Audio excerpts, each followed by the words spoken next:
বলছে বেগম রে, আমার আল্লাহ কি বলছেন শোন।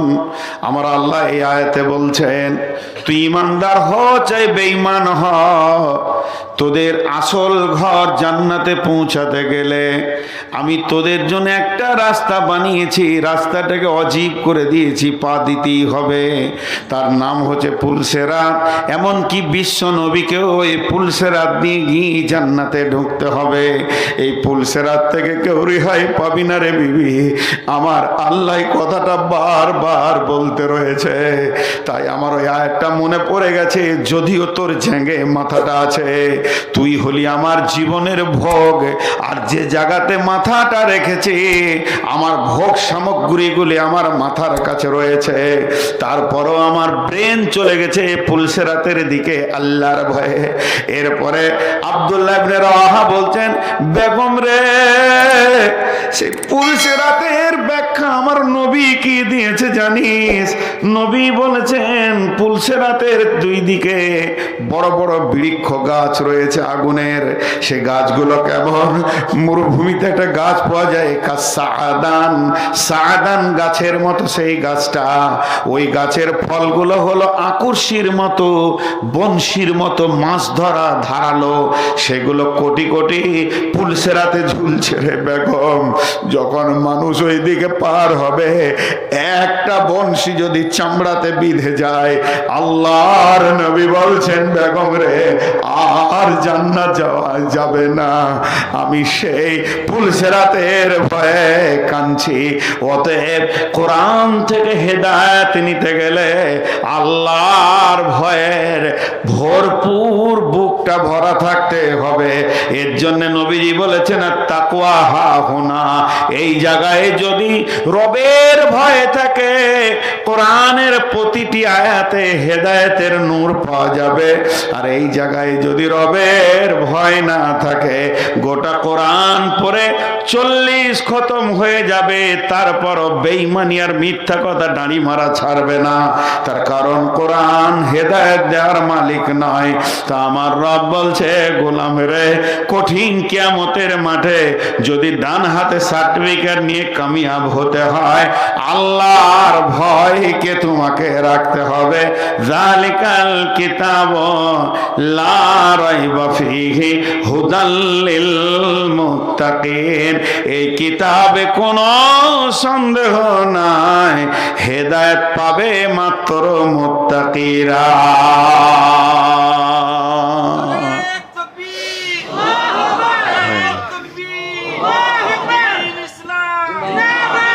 এরপরে আমার আল্লাহ কি বলছেন? আল্লাযীনা ইউমিনুনা বিল গায়বি, আল্লাযীনা ইউমিনুনা বিল গায়বি। সকলে একবার মহব্বতের সঙ্গে বলি, আল্লাযীনা ইউমিনুনা বিল গায়বি। এটা যত কঠিন তত আসান। দুই চোখে যাকে দেখলাম না তার প্রতি ঈমান রাখতে হবে। ফেরেশতা দেখি না, ঈমান রাখতে হবে। পুলসেরাত আছে, বিশ্বাস করতে হবে। কবরের আযাব আছে, শাস্তি আছে। কবরে আনন্দের ঘুমও আছে, বিশ্বাস করতে হবে। মিজান কিয়ামতের মাঠে দাঁড়ি পাল্লা দাঁড় করানো হবে, সত্য। আল্লাহর আরশ আনা হবে, সত্য। হাজে কাউসারের পানি থাকবে, সত্য। বিশ্বনবী পারমিশন পাবে পানি পান করানোর, সেটাও সত্য। পুলসেরাত আছে, এটাও সত্য। জাহান্নাম দাও দাও করে জ্বলছে, এটাও সত্য। জান্নাত আপনাকে স্বাগতম দিবে, এটাও সত্য। একদম মরার পর থেকে নিয়ে জান্নাত জাহান্নাম পর্যন্ত লম্বা একটা জিন্দেগি আছে। মা আমার, খালা আমার, বেটি আমার, এর ওপরে ন্যূনতম সন্দেহ পোষণ করলে হবে না, দৃঢ় বিশ্বাস রাখতে হবে। জি, একটা হিন্দু ছেলে, নন মুসলিম ছেলে মসজিদে ঢুকেছে। ঢুকে একবার ডান দিকে দেখছে, একবার বাঁ দিকে দেখছে, কিছুই নেই। কাকে ডাকো তোমরা? প্রশ্নটা কত সুন্দর। ছেলেটা যাদবপুর কলেজের লাস্ট ইয়ারের ছেলে, ইউনিভার্সিটির MA করছে। চারটিখানি ছেলেরাই সায়েন্সের ছেলে। কাকে ডাকেন? প্রশ্নটা করছেন কাকে? যিনি পৃথিবী থেকে চলে গেছেন, আল্লাহ জান্নাত নসিব করুন, গোলাম আহমদ মর্তুজাকে। জি, আমার জেলার মানুষ তো, আমি ওনার সঙ্গে অনেকবার বসেছি একসঙ্গে, আমাকে ভালোবাসতেন, আমি ওনাকে দেখা করতে যেতাম। আমাদের একটা সম্পদ ছিল, পৃথিবী থেকে চলে গেছেন। জি, আল্লাহ জান্নাত নসিব করুন, আল্লাহু আমিন। তো ওনাকে প্রশ্ন করেছেন, উনি তখন বললেন, জি আমরা হলাম দুর্বল, আপনারা হলেন সবল। তোরা আরো খুশি হলো। কয়েকজন ছেলে ভার্সিটি যাচ্ছিলেন, উনি বর্ধমান থেকে মেমারি যাচ্ছিলেন।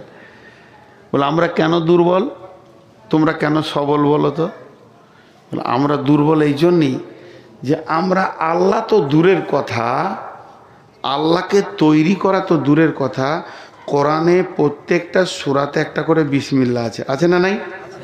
কিন্তু সূরা তওবাতে মৌলানা সাহেব লিখে দিতে পারবে? ক্ষমতা আছে? আল্লাহ দেননি, রসুল লাগাননি, কারো ক্ষমতা নাই, লিখে দিই। সারা পৃথিবীর সমস্ত কাগজগুলো দেন, গোটা মাদ্রাসায় যত কাগজ আছে মৌলানা বিসমিল্লাহ লিখে ভরে দেবে, কিন্তু ওখানে লিখতে পারবে? তাহলে এরা দুর্বল না সবল? দুর্বল। কিন্তু তোমরা সবল, নিজের আল্লাহকে নিজের হাতে বানাও, তারপর আবার তাকে ধরে ডুবিয়ে দাও, তাহলে তোমাদের মতো সবল কে আছে? এইভাবে বলতে বলতে প্রশ্ন করা হচ্ছে। দেখুন কবি নজরুল কি বলেছেন, নয়ন ভরা জল গো তোমার, আঁচল ভরা ফুল, ফুল নেব না অশ্রু নেব ভেবে হই আকুল। ফুল যদি নি তোমার হাতে, জল রবে না নয়ন পাতে, অশ্রু নিলে ফুটবে না আর প্রেমেরই মকল। নয়ন ভরা জল গো তোমার, আঁচল ভরা ফুল। মেয়েটা আঁচলে করে ফুল নিয়ে এসেছে, ছেলেটাকে বলছে ফুল লাও, চোখের পানিতে কাঁদছে, হে প্রেমিক তুমি আমার হাতে ফুলটা গ্রহণ করো। তখন প্রেমিক বলছে, নয়ন ভরা জল গো তোমার, আঁচল ভরা ফুল। ফুল যদি নি তোমার হাতে, যদি আমি ফুলটা নিয়ে নিই, তাহলে অশ্রু বেদনার তোমার শুকিয়ে যাবে, চোখের পানি আর থাকবে না। আর অশ্রু যদি চোখের নিই, তাহলে প্রেমের ফুল আর ফুটবে না। তাহলে আমি কোনটা নিব কোনটা না নেব?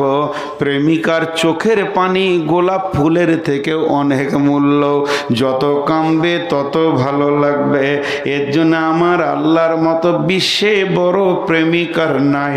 আমার আল্লাহ বলছেন, আমাকে তিনটে জিনিস ভালো লাগে, তার মধ্যে আমার গোলাম যখন রাতে উঠে আমার প্রেমে কান্না করে, আমাকে এত ভালো লাগে তার গুনাহগুলোকে আমি নেকিতে পরিণত করে দিই। কত ভালো লাগে সেই প্রেমিক। বিশ্বে যত প্রেমিক আছে, যাকেই আপনি ধরবেন সে খতম হয়ে যাবে। বাপ মরবে, মা মরবে, বিবি মরবে, ছেলে মরবে, মাল সম্পদ নষ্ট হয়ে যাবে। কুল্লু মান আলাইহা ফান ওয়া ইয়াবকা ওয়াজহু রাব্বিকা যুল জালালি ওয়াল ইকরাম।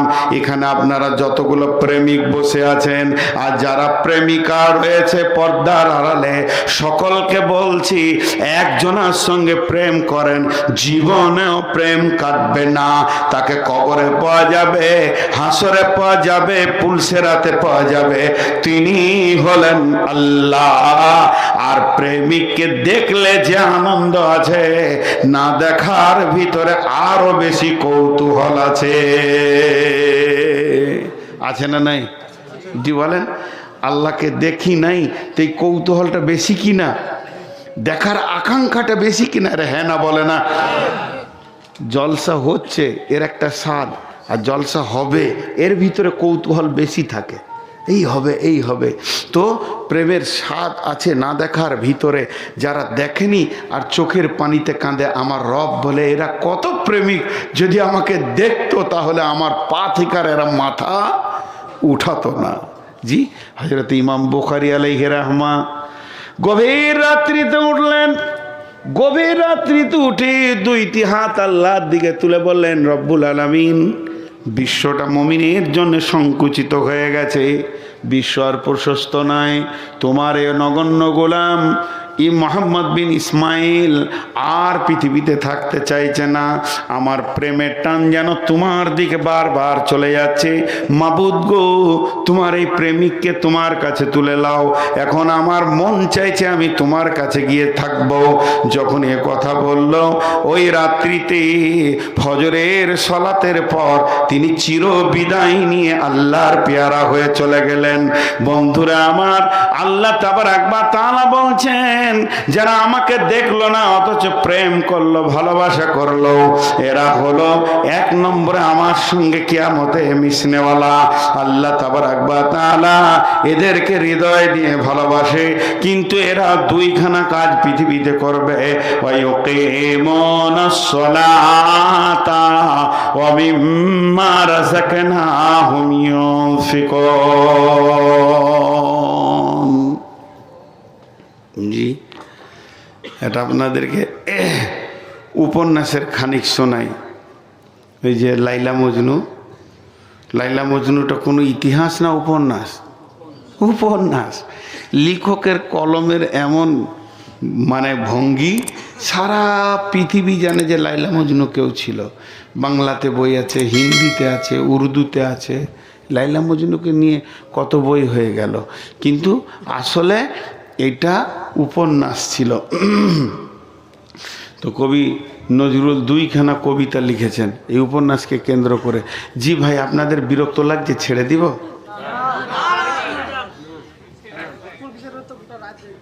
হ্যাঁ, সব যে কেটে পড়ছে চেয়ার। আচ্ছা, আমি একটু পানি খাই। আসলে না, লাগবে না। পানি খাচ্ছি না, এই যে জিভটাকে স্লিপ করছি। আমি 4খানা ওষুধ খেয়েছি, আমার সুগার 480। এই কথা বলতে বলতে জিভ শুকিয়ে আঠা হয়ে যায়, তখন একটু করে পানি দিই, পিয়াস লাগেনি। দোয়া করেন যেন তাড়াতাড়ি মরে যায়। এবারে কবি নজরুলের কবিতাটুতে শুনেন, খুব ভালো লাগবে। জি, ওই লাইলি, লাইলি হচ্ছে বাদশার মেয়ে, তাকে ঘরে ভরে তালা মেরে দিয়েছে কটুস করে, আর বেরিতে দিবে না ওর বাপ। আর মজনু হচ্ছে গরিব, ছিঁড়া কাপড় পরে কেঁদে বেড়াচ্ছে, লাইলি লাইলি রে, কেঁদে বেড়াচ্ছে। তো পথে ঘাটে কাঁদছে। তো ওর একটা খাস বাঁধি আছে লাইলার, তো ওই বাঁধি ওকে নাস্তা দেয়, খায়। সব নাস্তা খেতে পারে না, মজনুর প্রেমে ঘরে ভরা আছে, তো অর্ধেক নাস্তা দেয় যে আমার মজনুকে দিয়ে আসগা। তো ও রাস্তা দিয়ে যায়, এই মজনু কে আছে? তো একটা যুবক বলছে আমি। বলছে খেয়ে নাও নাস্তা। পরের দিন ঠিক টাইমে বসে আছে। ও ওর বন্ধুকে বলেছে, মার্কেট ভালোই চলছে, এইদিকে লাইলা। এটা উপন্যাস বলছি, ভাববেন না যে আবার কোরআন হাদিস বলছি, উপন্যাসই বলছি। তো ওইদিকে আবার পরের দিন নাস্তা যায়। এই যেতে যেতে যেতে যেতে 1 মাসে 22 জন 25 জন নাস্তা খেয়েছে। তখন লাইলিকে ভয়ে বলছে, ভয়ে ভয়ে, লাইলি তুমি তো বাদশার মেয়ে, আর আমি তোমার ঘরে বাঁধি, ঝিয়ের কাজ করি, আমি কাজের মেয়ে, ভয়ে বলতে পারছি না বোন, ঘটনা তো খুব খারাপ। আমার তো মনে হচ্ছে তুমি একজনাকে প্রেম করেছিলে, কিন্তু এখন তো আমি 25টা মজনু দেখলাম 1 মাসে। বলে করেছিস কী রে? বলে প্রতিদিন নতুন নতুন মজনুতে নাস্তা খেয়েছে।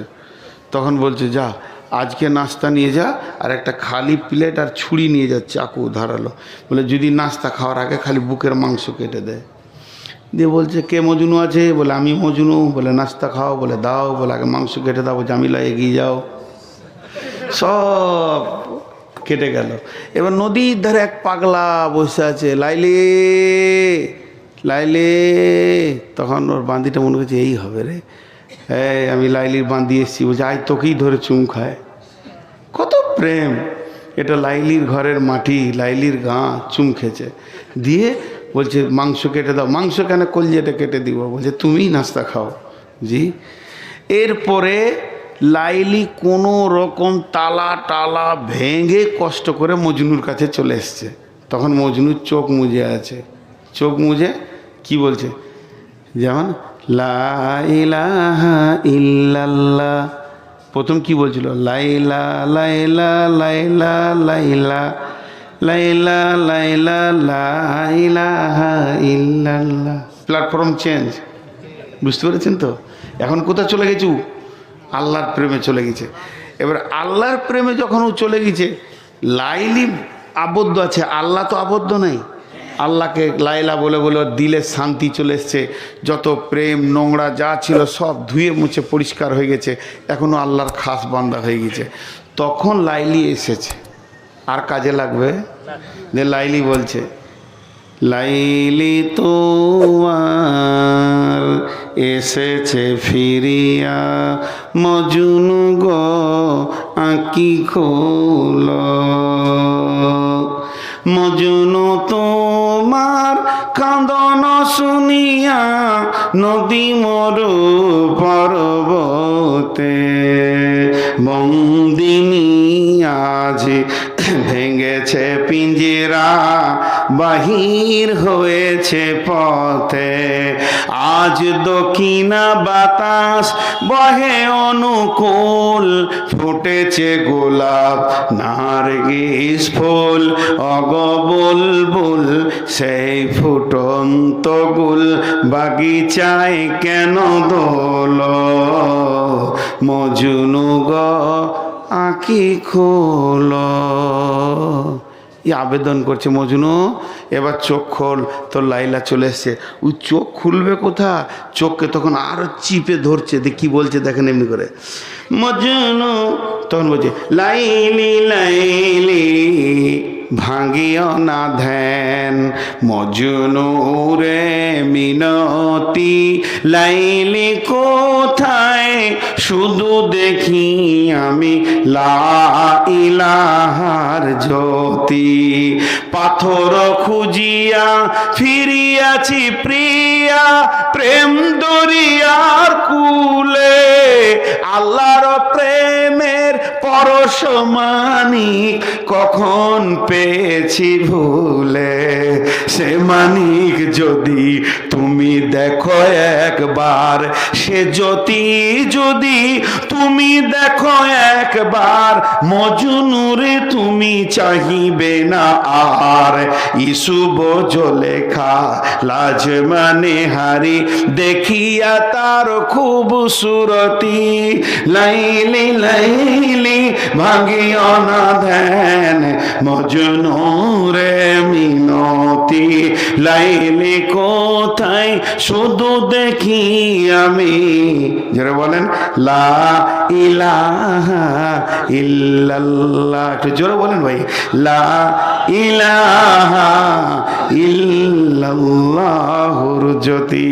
আল্লাহ তাবারাক ওয়া তাআলা বলছেন, মুমিন রে, আল্লাযীনা ইউমিনুনা বিল গায়বি, আমাকে যে দেখলো না অথচ ইমানে পরিপূর্ণ করে দিল, তার ইমান মেনে নিল। আল্লাহ মেনে নিয়েছে, আল্লাহ আছে, হাসর আছে, পুলসেরাত আছে, আযাব আছে, জান্নাত আছে, সুখ শান্তি আছে, হাজে কাউসার আছে, এবং কিয়ামতের মাঠে হিসাব দিতে হবে, নেকি বদি ওজন হবে। এইগুলোর উপরে টোটাল যে ইমান আল্লাহ, এটা হলো 4 নম্বর, 3 নম্বর। আর 4 নম্বর হচ্ছে ওয়ায়ুকিমুনাস সালাতা, এবং সে নামাজ আদায় করবে। মুমিন কোনোদিন বেনামাজি হতে পারে না, আর বেনামাজি কোনোদিন মুমিন হতে পারে না। মুমিন কোনোদিন বেনামাজি হতে পারে না, আর বেনামাজি কোনোদিন মুমিন হতে পারে না। বেনামাজি কোনোদিন মুমিন হতে পারে না, মুমিন কোনোদিন বেনামাজি হতে পারে না। মুমিনের দ্বারা ছোটখাটো গুনাহ হয়ে যেতেই পারে, ভুলবশত, নামাজ ছাড়ার মতো গুনাহ সে করবে না। আর বেঈমানের দ্বারা বড় বড় নেকি হয়ে যেতে পারে, কিন্তু সে নামাজ পড়ার মতো নেকিটা করতে পারবে না। এটাই হলো মুমিনের সাথে একটা আপনার কিনা কাফেরের পার্থক্য।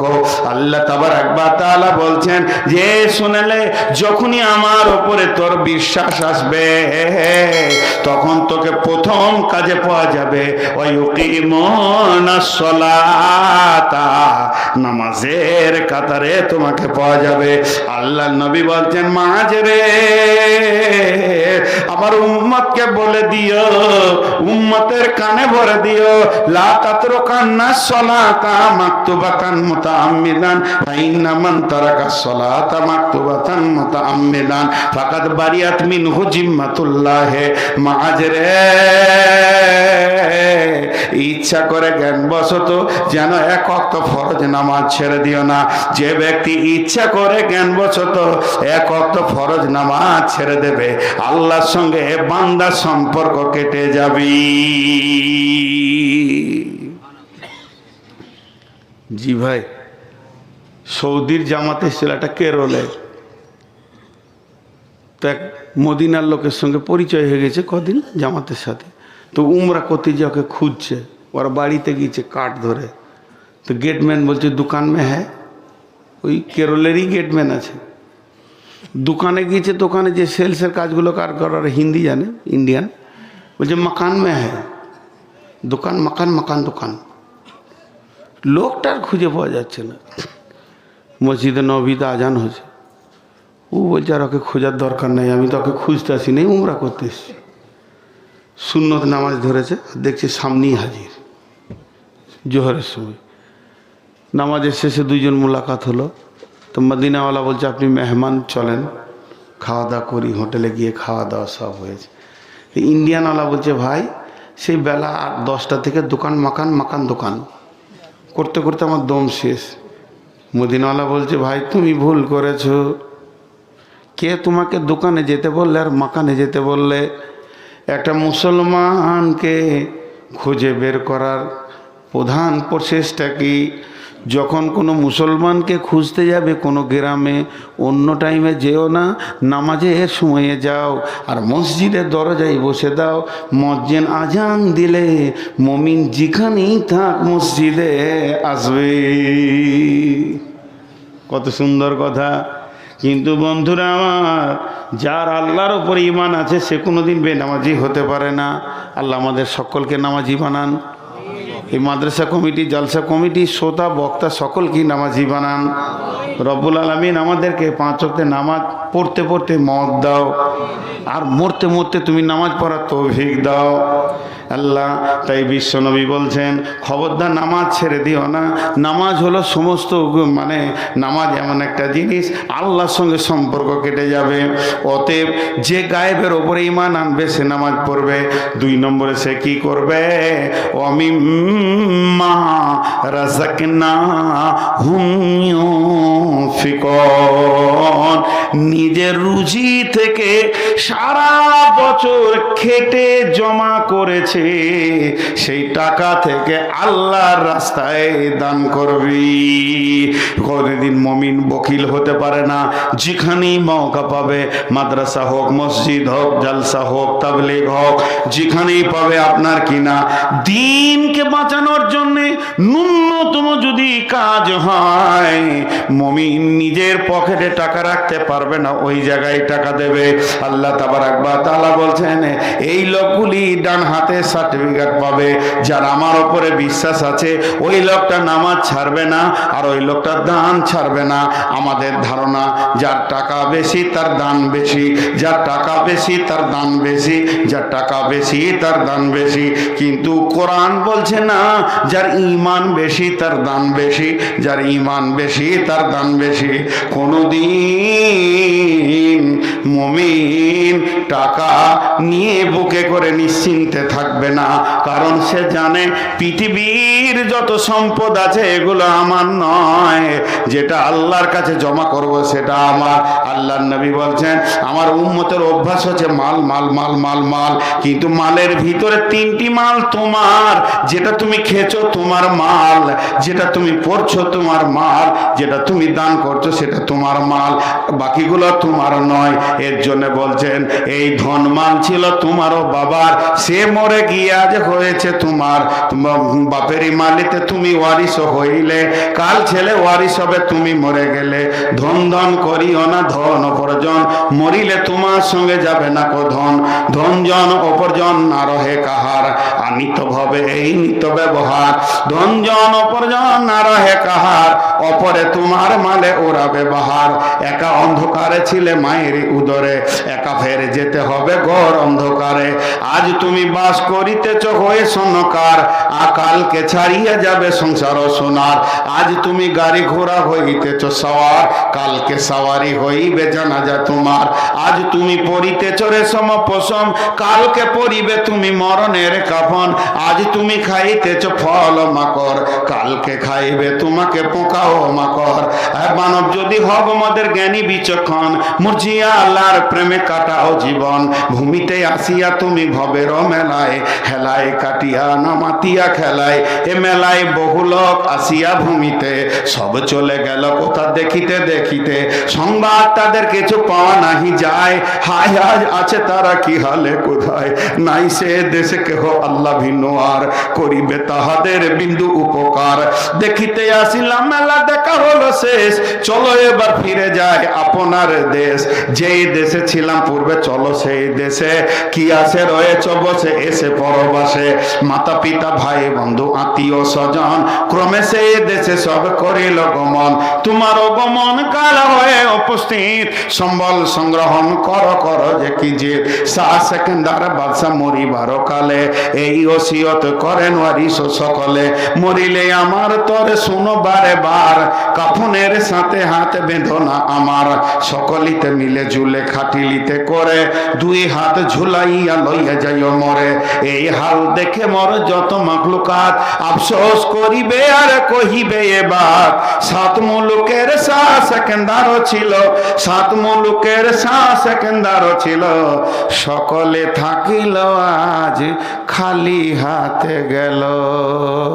বন্ধুরে, তাই আমার আল্লাহ বলছে আমার উপরে ঈমান আনার পরে পরে তুই নামাজ পড়বি এবং আমার রাস্তায় দান করবি। কয়টা বলা হলো? প্রথম নম্বরে কোরআনের ওপরে বিশ্বাস রাখতে হবে, এর মধ্যে কোনো ভুল নাই, এর মধ্যে কোনো সন্দেহ নাই। দু নম্বর আল্লাহর ভয় দিলে রাখতে হবে, নচেত কিয়ামতের মাঝে ডান হাতে সার্টিফিকেট পাওয়া যাবে না। তিন নম্বরে যা অদৃশ্যে আছে সেগুলোকে বিশ্বাস করতে হবে। চার নম্বরে সালাত আদায় করতে হবে। পাঁচ নম্বরে আল্লাহর রাস্তায় দান করতে হবে। দানের কথাটা প্রথমে যখন ধরেছি 4-5 জন পালিয়ে গেল। ওদের ধারণা কি যে যখন এবার কালেকশন করবে ঘর যায়। হ্যাঁ জি না, এখনো 3টে আছে, তো ওই 3টে বাদ রাখি নাকি? হ্যাঁ শেষ করবো না? ওই 3টে শেষ করবো। সেই মিয়া কই? বানি ইসরাইল ভাই কো কোথায় আছে? আমাকে দিয়ে আসবে তো আল্লাহ। খেপা মানুষ তো, ওই জন্য জিজ্ঞেস করেছি। বাসটা না পেলে খুব কষ্ট পাবো। নেপাল বর্ডারে জালসা।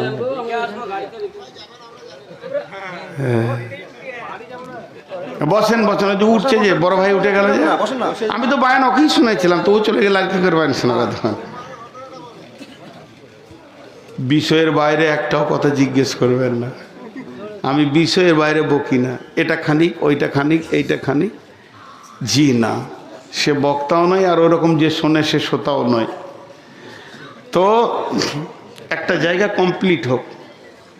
এবার আল্লাহ বলছেন ওয়াল্লাযীনা ইউমিনুনা বিমা উনজিলা ইলাইকা।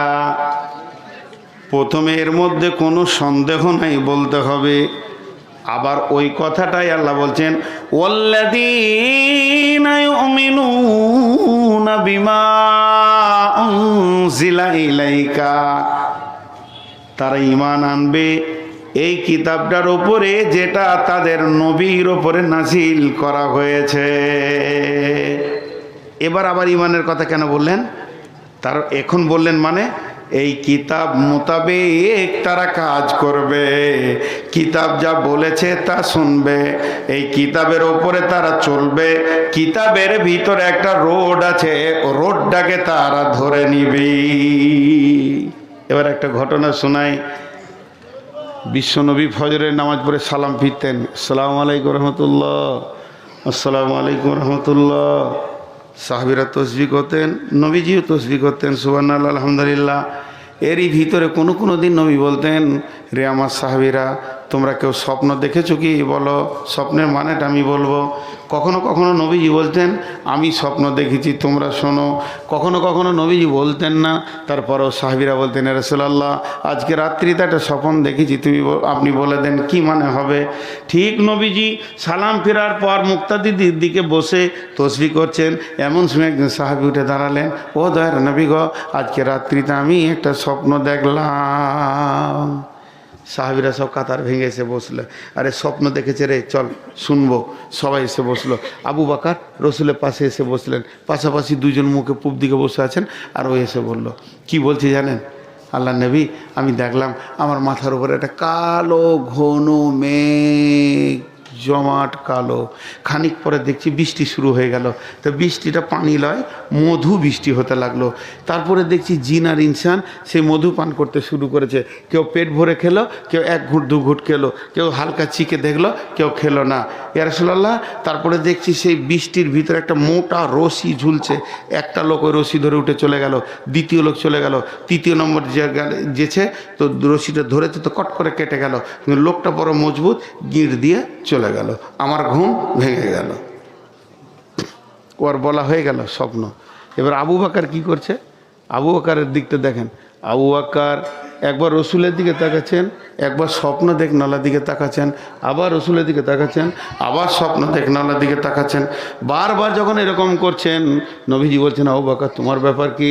নবীজিকে তখন আবু বকর বলছেন, ইয়া রাসূলুল্লাহ, আপনি তো হায়াতে বেঁচে আছেন, মজলিসে আছেন, আর এই ভাই যে স্বপ্নটা দেখেছেন, যদি আপনি আমাকে বলেন ওর তফসিরটা কি হবে, ওর স্বপ্নের মানেটা কি হবে, তা আমি বলতে রাজি আছি। আমার ভিতর উতল পাতল করছে, শুধু আপনার পারমিশনটা নেওয়ার জন্য আমি এরকম করছি। নবীজি বললেন, আবু বকর রে, তাহলে তুমি তরজমা করো। আবু বকর বলতে শুরু করলেন, ভাই বসেন। আপনি যে কালো জমাট মেঘ দেখেছেন, ওটা কোনো মেঘ নয়, ওটা হলো ইসলামের সুশীতল ছায়া।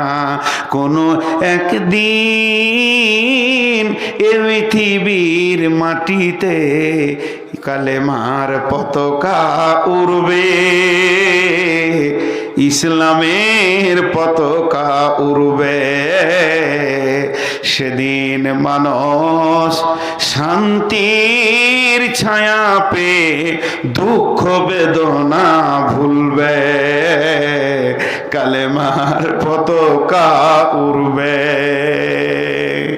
রবে না সেদিন হাহাকার, রবে না অন্যায় অবিচার, মাজলুম তার উচিত বিচার পেয়ে জীবনের শান্তির শ্বাস ফেলবে। যেদিন এই পৃথিবীতে কালেমার পতাকা উড়বে, তৌহিদের পতাকা উড়বে। বিধবা পাবে মনে সান্ত্বনা, এতিম ভুলে যাবে মাতৃহারা পিতৃহারার বেদনা। সকলে আনন্দতে হাসবে, যেদিন এই পৃথিবীর মাটিতে কালেমার পতাকা উড়বে, শান্তির পতাকা উড়বে। বন্ধুরা আমার, তাই ওই সাহাবী আবু বকর বললেন, ওটা হলো তোমার শান্তির ছায়া। তারপরে তুমি যে দেখলে ঝুরঝুর করে বৃষ্টি শুরু হলো, মধু। ভাইরা আবু বকর, ওটা মধু নয়। আবু বকর বলছেন, ও ভাই, ওটা মধু নয়, ইসলামে কোরআন নাজিল শুরু হয়ে গেল। এটাই হলো পৃথিবীর সেরা মধু, এর মতো মধু আর নাই। কোরআন নাজিল হচ্ছে, এরপরে তুমি দেখছো জিন আর ইনসান খেতে শুরু করেছে। যে পেট ভরে খেয়েছে কোরআনের হাফেজ হবে, যে এক ঘুট দু ঘুট খেলো দু চারটা সূরা ইয়াদ করবে, যে সামান্য চিখে দেখেছে কুল হয় ইন্নাতাইনা মুখস্থ করবে, সূরা ফাতিহা মুখস্থ করবে। আর যে খেলোই না, কোরআন নামে নিয়ামতটা আল্লাহ তাকে পৃথিবীতে দেবে না। ও ভাই আবু বকর বলছেন, ও ভাই আল্লাহর গোলাম, এরপরে তুমি সেই বৃষ্টির ভিতরে একটা রশি দেখেছো, এটা রশি নয়, এটা কোরআনের একটা আয়াত, ইহদিনাস সিরাতাল মুস্তাকিম। এটা হলো কামিয়াবির রাস্তা, সফল কামের রাস্তা। ওই রাস্তাতে তুমি একটা লোককে দেখেছো চলে যেতে, তার মানে বিশ্বনবী পৃথিবী থেকে চলে যাবেন। এরপরে তুমি দ্বিতীয় লোক দেখেছো, ওটা আমি আবু বকর পৃথিবী থেকে চলে যাব। এরপরে তুমি তৃতীয় লোক দেখেছো ধরতে গেছে, কেটে গেছে, ছিঁড়ে গেছে, লোকটা বড় মজবুত, গিট দিয়ে চলে গেল, হযরত উমর চলে যাবে। তবে কাটা ছিঁড়া কেন দেখলে? তার কারণ হচ্ছে উমরকে শহীদ করা হবে। অতএব বন্ধুরে, আল্লাহ তাবারাক ওয়া তাআলা বলছেন, ওয়াল্লাযীনা ইউমিনুনা বিমা উনজিলা ইলাইকা, তোদের উপরে যেটা নাজিল করা হয়েছে, তোর নবীর উপরে যেটা নাজিল করা হয়েছে, এইটার উপরে সম্পূর্ণ বিশ্বাস রেখে আমল চালিয়ে যা। এই কোরআনের রাস্তা, এর ভিতরে একটা হাই রোড আছে, যে সোনালী রোডটা ধীরে ধীরে আপনাকে আল্লাহর কাছে কামিয়াবির জায়গায় পৌঁছে দেবে। অতএব কোরআনের রাস্তা তুমি ছাড়িও না। আবার আল্লাহ তাবারাক ওয়া তাআলা বলছেন, ওমা উনজিলা মিন ক্বাবলিকা, এর পূর্বে যত কিতাব ছিল, আসমান থেকে 120 খানা কিতাব এসেছে ভাই আমার, কম বেশি। তার মধ্যে 4টা হলো মেন, একটা হলো কোরআন, তৌরাত, ইনজিল, জবর। তো এই 4টা ছাড়া আরো কিতাব আছে। যত রাসূল যত কিতাব এনেছেন সবগুলোর উপরে আমাদেরকে বিশ্বাস করতে হবে, কিন্তু চলতে হবে কার উপরে? আদর্শ কার হবে? নবী মুহাম্মদুর রাসূলুল্লাহ সাল্লাল্লাহু আলাইহি সাল্লামের উপরে। 7টা বলা হয়ে গেল, 8 নম্বরটা বাকি আছে। মাঝে 2 মিনিট কথা বলবো, যে 8 নম্বরটা বলবো। যতটি লোক বসে আছেন, এই 8 নম্বরটা বলবো, পুরো 12:30টায় ছাড়বো, পুরো 2 ঘন্টা হয়ে যাবে। আজকে ভেবেছিলাম 1.5 ঘন্টা পর পারবো না, কিন্তু যে কোটি লোক বসে আছেন আলহামদুলিল্লাহ 8টা হয়ে যাবে। কিন্তু আমার দাবি, আপনারা আর উঠবেন না, মা বোনেরাও উঠবেন না, দোয়া পরে একসঙ্গে ছাড়বো। মাত্র 11টা মিনিট চেয়ে নিচ্ছে ইনশাআল্লাহ। আর উঠিয়ে না, যে উঠবাকে বলবো ভাই বসেন, হাতে ধরছি, পায়ে ধরছি, কি বেজ্জুতি যে হবে। আমি বেহায়া, আমার শরম নাই। জি, তাহলে 8টা হয়ে গেল। একবার গুনিয়ে দিই, এই কিতাবটার মধ্যে কোনো সন্দেহ নাই। আল্লাহর ভয় থাকতে হবে, হেদায়েত পাবে। গায়েবের ওপর ঈমান থাকতে হবে, নামাজ পড়তে হবে, দান করতে হবে, পূর্বের কিতাবের ওপরে ঈমান রাখতে হবে, এবং যে কিতাব নাজিল করেছে তার ওপরও ঈমান রাখতে হবে। আর 8 নম্বরটা হলো, সকলে আমার সঙ্গে বলেন, অবিল আখিরাতি হুম ইউকিনুন। সকলে বলেন, অবিল আখিরাতি হুম ইউকিনুন। আখিরাতের ওপরে দৃঢ় বিশ্বাস রাখতে হবে। শেষ আজকের বক্তব্য। কঠিন আখিরাত।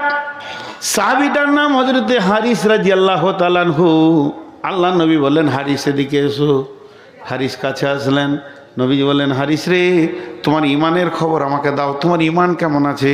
হারিস দাবি করছেন, ইয়া রাসূলুল্লাহ, ইয়া হাবিবাল্লাহ, আমার ইমান 100-তে 100 আছে, 1 ইঞ্চি কমে নাই। নবীজি বলছেন, হারিস রে, তুমি যে নিজের এতটা দাবি করছো মজবুত যে আমার 1 ইঞ্চি ইমান কমে নাই, আমার 100-তে 100 ইমান আছে, তাহলে তোমার দাবিটা সত্য কি করে তুমি আমাকে বুঝাবে? তুমি আস্তে আস্তে আমাকে কোচ দাও, কেন তুমি এত বড় দাবি করছো? হযরত হারিস বলছেন, ইয়া রাসূলুল্লাহ, সকাল থেকে বিকাল সন্ধ্যা, সকাল থেকে দুপুর, দুপুর থেকে বিকাল, বিকাল থেকে সন্ধ্যা, সারা দিনটা আমার কেমন হালাতে কেটেছে শুনেলেন আপনি এবং আল্লাহর কালাম পাক। জান্নাতের ব্যাপারে যেমন যেমন যেমন যেমন বলেছেন, আমি যেন দুই চোখে, যেন শব্দ ব্যবহার করেছি, আমি যেন দুই চোখে জান্নাতের নিয়ামতগুলো দেখতে পেয়েছি সকাল থেকে সন্ধ্যা পর্যন্ত। পক্ষান্তরে আপনি যেমন জাহান্নামের কথা বলেছেন, আগুন ছিঁড়াছিঁড়ি করছে, যার জাহান্নামীরা আর্তনাদ করছে, তারা চিল্লাইছে, সেখানে গরম পানি রয়েছে, রক্তের নদী রয়েছে, পুঁজের নদী রয়েছে, সেখানে জঘন্য জঘন্য সাহাবীরা মানে ফেরেশতারা কষ্ট দিচ্ছে। সে যেন আমি দুই নজরে দেখতে পেয়েছি জাহান্নামের কামরাগুলো খালানো হচ্ছে, জাহান্নামীদের আর্তনাদ যেন আমার কানকে ঝাঁঝিয়ে দিয়েছে। ও দয়ার নবী গো, আমি কবর থেকে নিয়ে জাহান্নাম পর্যন্ত এবং হাসর থেকে নিয়ে পুলসেরাত পর্যন্ত আর জাহান্নাম থেকে নিয়ে জান্নাত পর্যন্ত সব যেন দুই চোখে যেমন মানুষ দেখে, আমার এতটা বিশ্বাস আপনার কথার উপরে, আমি ওই রকম দুই চোখে দেখতে পেয়েছি। আল্লাহর নবী বললেন, হারিস রে, তুমি যে ইমানের 100 দাবি করেছ, আমি নবী মুহাম্মদ তোমার ইমানের রিজাল্ট দিচ্ছি, নবী মুহাম্মদ সাল্লাল্লাহু আলাইহি সাল্লাম রিজাল্ট দিচ্ছি, তুমি 100-তে 100 ইমানদার। আমাদের সারা দিনে একবার কবর মনে পড়ে, আহা হা হা, ইমান মরে গেছে, মনে পড়ে না। তো এইগুলোকে স্মরণে রাখতে হবে। এই টোটাল 8টা গুণ, টোটাল 8টা গুণ, কোরআনের ওপরে বিশ্বাস, আর আল্লাহর ভয়, গায়েবের ওপরে ঈমান, আল্লাহ, নামাজ পড়তে হবে, আবার দান করতে হবে, কিতাবের ওপর ঈমান রাখতে হবে, আমাদের পূর্বের কিতাবের রাখতে হবে, আর আখিরাতকে জ্বলন্ত চোখে রাখতে হবে। এই 8টা গুণ যার ভিতরে থাকবে,